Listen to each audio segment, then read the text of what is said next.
Yo lo tenía ahí como el centro de mi corazón. Nosotros negamos la realidad que está al frente, el poder entender que mi plenitud está en Dios. Yo terminaba pidiéndole perdón. Mamá, ¿por qué esta mujer me ha robado a mi papá? Tomé la carta del perdón. Yo decidí perdonar.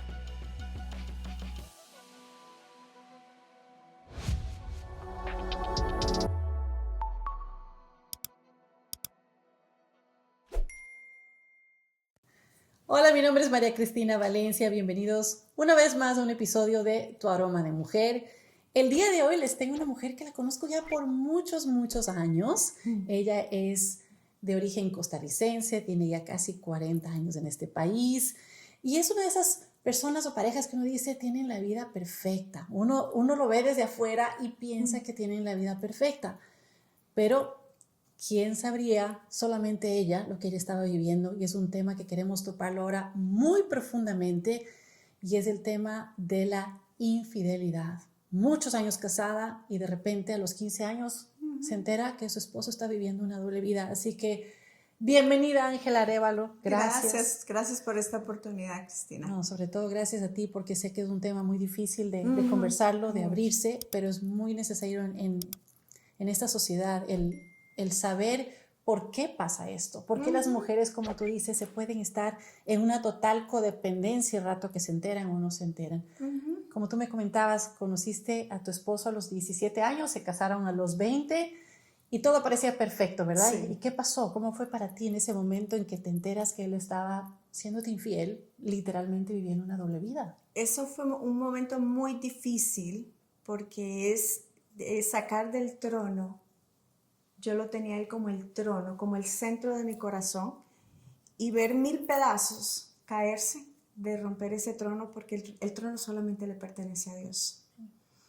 Y es bien difícil, y creo que algo que también lo hace también difícil es el hecho de que tú te acostumbras a vivir en ese estilo de vida, de tener cosas, personas en el trono que le pertenece a Dios, y Dios no comparte su trono con nadie.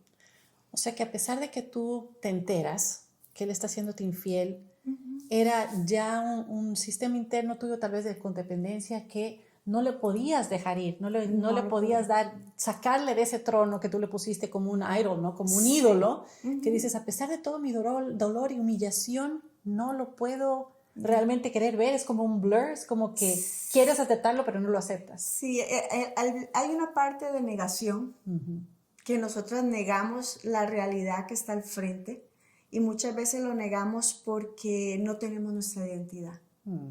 Porque si Dios no está en el centro, el esposo es el que está en el centro. Si Él está en el centro, Él tiene el poder para hacerme sentir, el poder para hacerme, tal vez acabar mi día, sentirme triste. Entonces, es el tema con la codependencia, ¿no? El poder entender cuál es mi identidad, el poder entender que mi plenitud está en Dios, que yo soy una obra perfecta de Dios, y que mi esposo no determina quién yo soy. Y estaban ya con 2 hijos pequeños. 2 hijos en medio de esto. Cuando te enteraste, ¿cómo fue que te enteraste? Fue a través, la primera vez, porque no fue solo una vez, yo vi un texto y 1000 historias y 1000 promesas, y creyendo en esas promesas, pero realmente se veía la actitud. Tú conoces a tu esposo, tú sabes que no está bien, pero en esa negación yo quise como cubrir, y tomamos que unas pautas, pero no. No se respetaban. O sea, que él prácticamente lo negaba. Lo negaba. O sea, te decía, no, tú estás loca prácticamente, te estás imaginando cosas. Una característica típica de un adicto es que él es muy buen mentiroso, un muy buen manipulador. Y él, al punto que él llegó a creer su propia mentira, era tan perfecta. Entonces era tanto la manipulación, tanto la mentira, que yo terminaba pidiéndole perdón. ¡Wow! Tirándome al piso y llorando, diciendo, no, yo voy a cambiar, yo voy a hacer lo que tú quieres, perdóname, esto es por mi culpa porque no soy la mujer que la sociedad dice que debe ser. Y yo misma, o sea, era una enfermedad y era un ciclo repetitivo y que no salía de ello. Es un ciclo, como tú dices, una enfermedad, porque él es tan manipulador que te hace creer que prácticamente estás loca. Que O sea, es estás tu loca. culpa, yo soy el esposo ideal, aquí no está pasando nada, te estás imaginando cosas que no No existen. existe, Es como exacto. lo que se llama el gaslighting, Exactamente. ¿no? Y tú dices, wow, sí, la que está mal soy yo, y Soy terminas yo. pidiendo perdón y generando más Más codependencia. codependencia, volverte como una alfombra para que él pisotee y te siga pisoteando porque tú eres la que estás mal. Tú eres la que está mal, yo estoy trabajando, yo soy el hombre responsable, yo soy el proveedor, yo soy el buen padre, o sea, el hombre perfecto, cuando en realidad no lo era. Y vuelve a pasar una segunda vez. Segunda ¿Y qué vez. pasó? Otra. En esa segunda vez, yo, según yo, estaba confiando y en la segunda vez ella me contacta a mí. Ok. Y obviamente la historia fue sin misericordia. Y en su mente, cuando ella habló, ya estaban listos para casarse. Ok, o sea que ya tenían años juntos. Ella creo, sí, porque esta infidelidad fue un lapso de 5 años. No fue un año, no fueron meses. Y ya a ese punto, ella dice, estamos haciendo planes para casarnos, él no quiere saber nada de ti, no te importa nada contigo, lo único son los niños. Entonces fue muy fuerte cuando yo supe esa noticia. Me desvanecí, estaba trabajando en Coral Gables, nunca se me olvida, y solo puse mi espalda hacia una pared y me desvanecí porque fue tan fuerte poder ver esa realidad. O sea que ella te llame y te diga, mira, esto es la realidad. Ajá. Y ahí tú llegas a casa y lo confrontas. Lo confronto, lo llamo y le digo, te necesito ver en 1 hora en casa. Y cuando llega a casa le dijo, te tienes que ir. Yo no puedo. Y me acuerdo que en ese momento una de las cosas que él me dijo fue, tú sabes que me estás tirando a los brazos de ella. O sea, la manipulación, el control. Mi corazón temblaba, lloraba, pero yo sabía en el Dios que estaba confiando. Que ya no podía ser Que más. yo no podía seguir en esa actitud y era mejor si él tenía que volver a los brazos de esa mujer, era mejor. Pero yo respetarme como mujer, saber que valgo, que soy una hija de Dios, no perfecta. O sea, ahí lo bajaste del trono. Lo bajaste del trono y inmediatamente dijiste, lo ahora bajé. sí es una realidad. Esta mujer me está diciendo que yo he vivido años en una mentira, que evidentemente tiene una doble vida, y ya llega un punto de bajarlo de la Del realidad. trono. Y lo importante que ustedes sepan aquí es que tanto Ángela como su esposo vivían una vida cristiana. O sea, servían en una iglesia. Y el importante es saber que incluso escuchando la palabra de Dios, el no ponerle a Dios de centro, estando en esa situación que le puede pasar a muchísimas mujeres. De el negar o el de no darse cuenta o incluso de saber que a pesar de que le sirves a un Dios, estás todavía poniendo a tu pareja como un ídolo.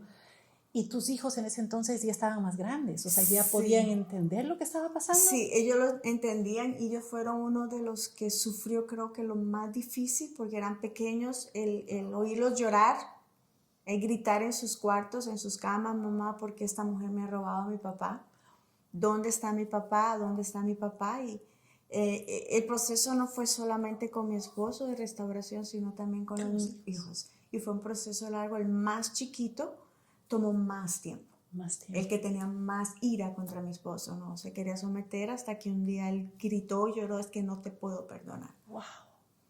Entonces, porque eso también marca una identidad en los hijos, porque son hombres. Exactamente. Entonces están viendo cómo el supuestamente ejemplo que ellos deberían tener de un padre que sirve a Dios en una iglesia, si ese padre que sirve a Dios en una iglesia fue capaz de, como se dice en nuestros términos, ponerle los cuernos a mi mamá, adelante de nosotros y adelante de toda la congregación, ¿qué puedo esperar yo? Exacto.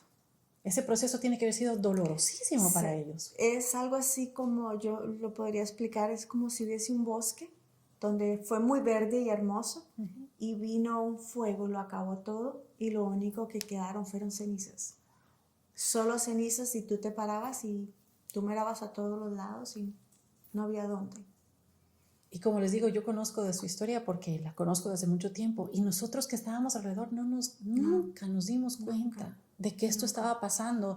Y no solamente eso, sino que cuando tú tomas la decisión de decirle, te vas de la casa, ¿verdad? Y tus hijos ven este momento, ¿qué pasó contigo? Me derrumbé. Al cerrar la puerta de la casa, sí, lloré, grité, pataleé. Hubieron necesidades porque llegó al punto de no tener con qué comprar, Wow. de poder darle una botella de leche a mi hijo, de saber que estaba enfermo, no tenía para comprar una Tylenol. Wow. Pero aprendí a confiar, porque muchas veces decimos soy cristiana, soy una mujer de Dios, pero al final, allá en lo profundo de tu corazón, tú no confías y quieres controlar, y eso es lo que pasa en la codependencia. El no confiar en Dios, el querer controlar. Entonces, al irse, cerrar puertas, agarrarme de Dios, fueron noches largas de lloro. Para ese tiempo mis papás acababan de morir también. Entonces no tenía papá y mamá. Y tampoco quien me abrazara. Mi iglesia se había cerrado. Mis hermanos estaban lejos. Literalmente estaba yo enfrentando A este proceso a con ese Dios. proceso con Dios solas a solas. Nada más con Él. ¿Y qué pasó con él? Como tú dices, ¿se fue a los brazos de la otra? ¿Qué pasó? Él siguió, pero el Señor lo lleva a un lugar porque él empezó a planear quitarse la vida. Wow, o sea que él cayó también en depresión, Sí, igual que tú. A él pesar de que se fue cayó. con la otra, se puede decir así, a pesar de que se fue con la otra, cayó en depresión también. Cayó en depresión, quiso quitar su vida porque obviamente estaba la atracción con la mujer, porque hay unos lazos que no son de Dios. Que es la adicción. Esa es la adicción sexual. La adicción sexual, y aunque él quería, ella volvía, porque son como dos imanes que se atraen, ¿no? Hasta que uno rompa, el otro no puede. Entonces, a raíz de eso, él empieza a planear su muerte. Un pastor viene, fue la mano de Dios la noche antes, lo llama y él va a ese lugar de restauración porque él estaba mal. Estaba viviendo, obviamente, amando a esta mujer y también con un lazo conmigo y con los niños. Claro, que realmente no era amando a ella, sino era como tú dices, la adicción. La adicción, Estaba la adicto atracción. a la atracción o adicto al sexo, Al porque eso es lo que es, sexo. pero amando a su esposa y a su familia. A su familia. Y se dio cuenta que lo estaba perdiendo todo. Entonces, imagínense lo que él se va a los brazos de la otra, vive con la otra, pero simplemente se da cuenta de lo que tenía con ella era una adicción sexual, pero está amando a su esposa y a sus hijos. Sí. Y ahí es cuando él planea quitarse la vida. Exacto. Entonces llega a un sitio de restauración. Esto me parece súper importante el retomar, que él se da cuenta cuando se va a los brazos de la otra y está con la otra, que no había nada ahí más que la adicción sexual con ella, pero ama a su familia. Y ahora se da un punto en que quiere quitarse la vida de la depresión que estaba viviendo. ¿Y cómo tú te encuentras en ese proceso? Tú estás también viviendo tu recuperación y tus hijos. Yo comienzo mi proceso de sanidad a trabajar mi codependencia, que es una enfermedad, a poder decir, esto no permito, esto sí permito, y empezar a tomar límites. Límites no basados en un dolor, sino límites basados en un corazón perdonador. Y poder pararme firme y decir, esto yo no lo permito, esto sí lo permito, esto hasta aquí. Y ya cuando yo empiezo a tomar mis límites, él empieza a temblar. Porque vio que la cosa se cambió. Yo dije, hasta aquí acabó, ya no voy a permitir más. Además que tú tenías la carta de divorcio. La tenía porque en mi siendo mano. cristianos, sí. Uno dice, bueno, el adulterio es una puerta abierta para divorciarte. Exactamente. Y tú pudiste haber tomado esa decisión muy fácil, sí. Y no la tomaste. No la tomé. Tomé la carta del perdón. Qué fuerte. Tomé la carta del perdón donde decidí, no era que yo sentía, yo decidí perdonar, yo decidí obedecer la palabra de Dios y perdonar aunque él hiciera o no hiciera, porque el perdón es separado de la persona. Es para ti, el perdón es liberador mí. Para ti, pero importante porque eso es la pregunta que yo siempre me hago, ¿cómo una mujer perdona tanto dolor, verdad? Tanto dolor a los hijos. Pero tú decides, tomas esa decisión y él comienza su propósito. Su propósito de verse él como un hombre de Dios, porque es un hombre de Dios. ¿Y qué pasó? Dios convirtió esas cenizas en belleza de nuevo. Gozo. Me acuerdo cuando el Señor me habló y me dijo, tú has pedido un milagro y lo he hecho y hoy no lo quieres, porque yo ya estaba Estabas decidida a terminar. Completamente. Y yo me acuerdo que yo empiezo a pelear con el Señor, si digamos así, y le digo, Señor, pero no lo amo, Oh, no quiero. Pero al final de mi lloro y mi lamento y mi lágrima, mi oración, dice, Señor, pero hay una cosa que yo sí sé.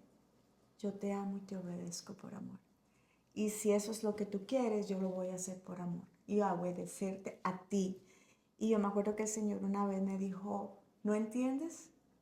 Pero un día vas a entender. Y como al año y medio, 2, donde empecé a dar pasitos de confianza, el Señor me recuerda esa pregunta y me dice, hija, ¿sabes por qué tú no sentías amor?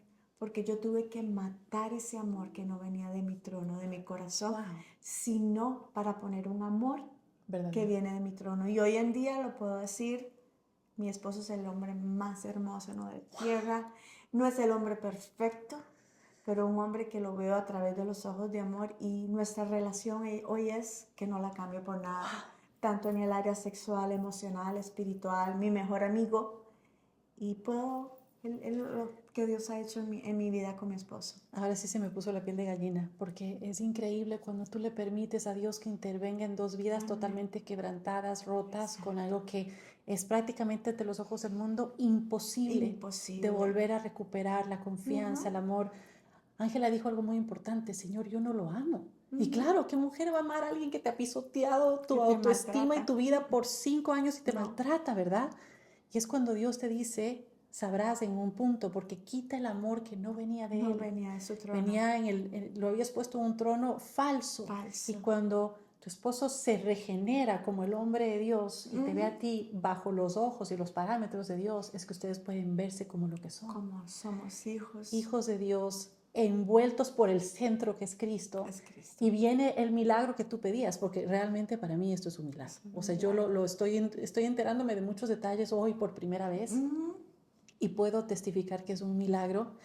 Y no solamente eso, sino que Dios te da tu milagro y te da tu aroma, que es lo que estás viviendo ahora como mujer, Como porque mujer. hasta hace 2 meses dejaste de trabajar. ¿Y dónde están ahora tú y John como esposos? ¿Qué están haciendo ahora? Sirviéndole al Señor, ayudando a parejas, a decirle a otras mujeres, si se puede, hay esperanza. Y yo siempre digo que en mi frente hay una palabra que sí es esperanza. Y decirle a otros, si vas a poder salir, Dios es un Dios restaurador. Wow, o sea que tú tienes que vivir todo eso, tanto dolor y tantas lágrimas, ¿verdad? Para poder encontrar tu propósito en la vida y darte de tu aroma. Y entonces a esas parejas que están viviendo, a esos hombres que están siendo infieles y mujeres, ojo, porque ahora es de Sí. dos, ¿qué les dirías? ¿Cuáles serían tus palabras para ellas? Para las que están en este momento de quebrantamiento, yo le diría, con Dios lo puedes hacer. Para Él no hay nada imposible. Y de lo más roto, Dios va a hacer algo más hermoso. Y hoy en día yo no cambiaría ni un pedacito de esa historia, porque Dios se ha glorificado. En esa historia he podido amar a las mujeres que pasan eso y poder decir, tú sí puedes salir. Y al que no está, yo le diría que no ha salido tal vez es, no pierdas el tiempo. Busca una ayuda. Sal de ahí. Busca esa libertad, porque lo que están viviendo no es la libertad de Cristo. Están atados y Dios murió en la cruz para que viviéramos una libertad plena. Y vale la pena hacerlo. Romper esas cadenas, porque son, como tú dices, adicciones, cadenas de adicción, ataduras de codependencia, etcétera, que al momento que si se quedan o no juntos, al fin y al cabo necesitan sanar, necesitan entregarlas. Porque pueden decidir vivir una vida, el resto de su vida miserable, porque no hay otro nombre. O parar, enfrentar nuestros gigantes, abrir mano para que Dios entre y haga y restaure, porque Dios está en el negocio de la restauración. Y convertir, como dice, belleza, esa ceniza en belleza. En gozo y alegría. Wow, muchas gracias por compartir tu historia con nosotros. Como siempre decimos, es el poder de tu historia, el poder de tu voz, el poder de tu aroma, el que podemos ayudar a mujeres y hombres en este caso que están pasando. Muchas gracias. Si escuchas este podcast y sabes de alguien que esté pasando por un problema de infidelidad, compártelo para que vean que sí hay esperanza. Como ha dicho Ángela, dale like y síguenos para que te sigas enterando de más historias poderosas que tenemos aquí. Una vez más, gracias, Ángela. Muchas gracias por esta oportunidad. Nos vemos en el próximo episodio.